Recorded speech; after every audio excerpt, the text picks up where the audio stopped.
2015 онд Дорногов төс улсын аварга 6-д орж исэн шүү. Дорноговын Батэрдэн за зөрөд давхар амсаа. Явж зөрөд давхар амцсан да. За ингээ Оянграмгийн шинцэн яриад Монгол улсын шин золоо арслан Батмагна аймгийн чинь мегмар сүрэнгээр 2 давж байна. За ярин нөгөө барилдааны жоо хүлээх маягтай өрөдөж байгаа. Тэгээд нэг дайрч орж ирэхтэн зөрөөд давхар авцсан.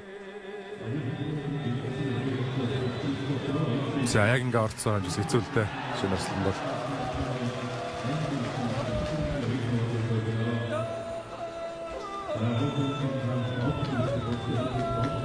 За аймгийн зоод гэрэл Монгол улсын харьцаг золбоогоор 2 доо тогоонд орж байна.